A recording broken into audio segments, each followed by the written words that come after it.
Have you ever tried eating soup without a spoon? Yeah. You can do it, huh? You slurp it, that's right. But what if it's really, really hot?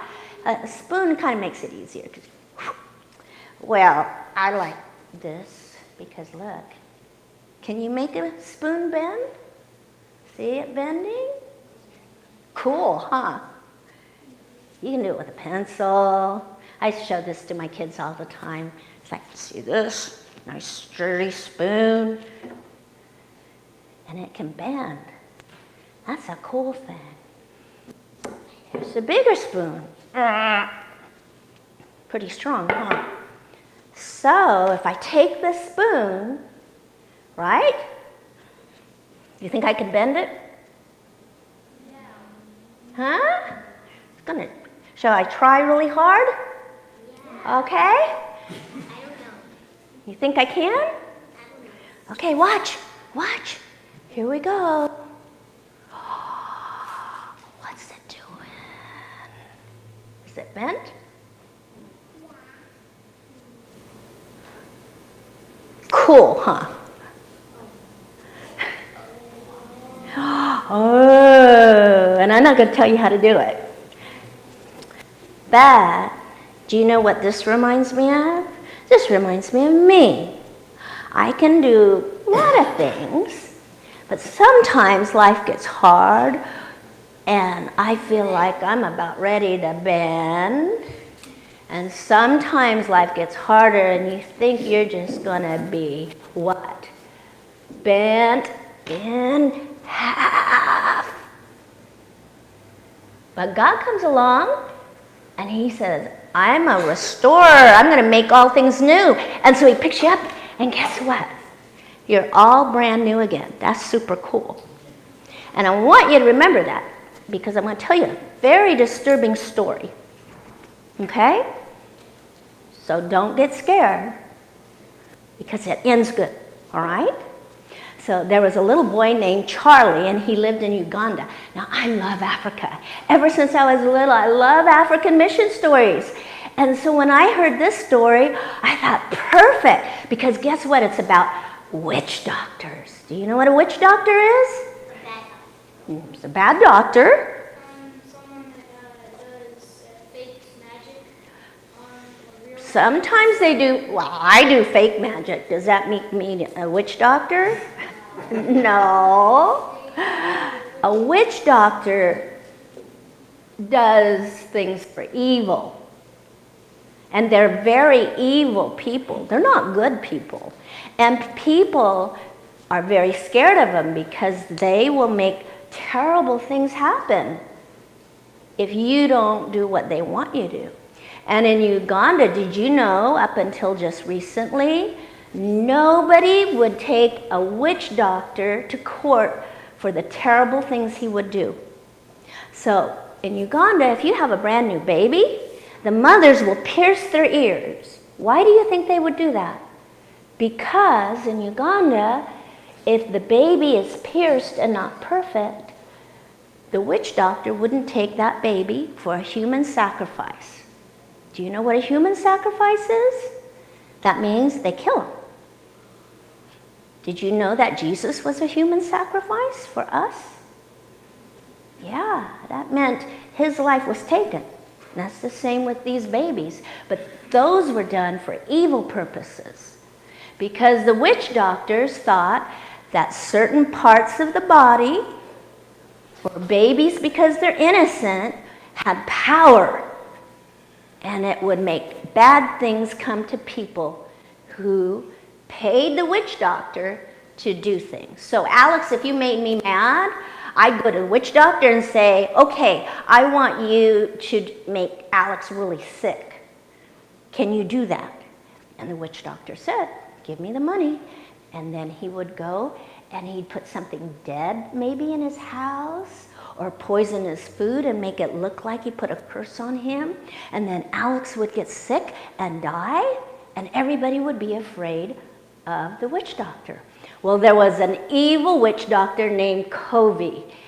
And one day, he took a little boy named Charlie for a sacrifice. And he did horrible things to him.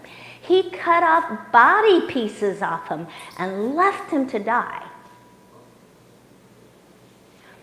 Don't you wonder why God would let something like that happen to a little boy who was just walking down the street? And guess what, though? That little boy didn't die. And on the other side of the world in America was a man named Bob, and he was a lawyer. And long before Charlie got maimed and cut, Bob made friends with the second most powerful man in Uganda, the Chief Justice. And he asked him, if I could bring a witch doctor to court, would you let me try him? And the Chief Justice says, well, I don't know. People are afraid. Nobody in all the history of Uganda has brought a witch doctor to court. Because oftentimes the child or the person was dead and there's nobody to accuse him because they're going to be scared. And so what happened was the Chief Justice said yes, and Bob heard about Charlie. So Bob went to Uganda and they went and found this witch doctor. And he was evil looking, and he'd had no hair. And he had a yucky, shriveled up old face, and evil was his eye. And Bob said he was the most evil person he ever knew. And Covey was a leader of the witch doctors. And when they found Charlie, they said, you're going to have to stand up in court and tell us if this man is the same one that cut you and left you to die and tried to kill you. Well, can you imagine? How old are you? 7? Okay. How old are you? 7. Would you be brave enough to go and stand and face the man who hurt you and cut you and left you to die and said, he's the one? And wonder if maybe he was going to hurt you later again? That's scary, isn't it? But Charlie was just like David, and he decided he's going to bring this man to justice. And so he stood up in court and he pointed at Covey and he said, he's the man that left me to die. And do you know, because he was brave enough to do that, Covey was the very first witch doctor to be taken to court, to be convicted of attempted murder, and they put him in a jail where he would never come out again. But Charlie was still maimed. He didn't have parts that boys have. They were cut off. Yeah. How'd you like to go to gym and not be like the rest of the boys? And so what happened was poor Charlie was treated very poorly. They thought he was a curse because the witch doctor did.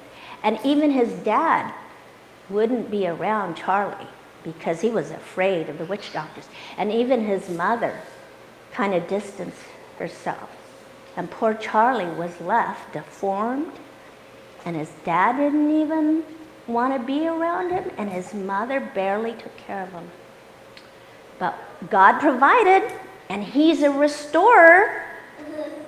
Even though you're bent and maimed, he came. And you know what happened? There was a doctor here in America that heard about Charlie over there, and he says, I want to help Charlie. So he called up Bob, and he says, I can help Charlie. I took a man's hand that was completely cut off. I sewed it back on him, and guess what? It works now. And I can take parts of Charlie's leg and part of his arm, and I can make him whole again. There's only one thing, though. Even though he'll be very normal looking, he may not be able to have babies when he grows up. But the Lord provided to have this very expensive operation, and so Bob went and got Charlie, and guess what? Bob became Charlie's. That's right. He got to be his dad, brought him back to America. He met President Obama, and he went to Disneyland, and then he went for his surgery. Now, there's so many cool things about this story, but I don't have time to do that because My husband needs to talk too. So, guess what happened? As Charlie got older, he went in for an x-ray, and the x-ray showed parts that he would need to make babies were still there, and they were up inside of him, so they didn't get cut off. At least that's what they said. We think God restored him back. That he took a little boy who got so bent. Can you imagine? Just bent and torn and maimed. And guess what? Made him whole again. Even so he could have a baby. And that's not even the end of the story. Bob went back to Kobe, was in jail, and Kobe asked forgiveness.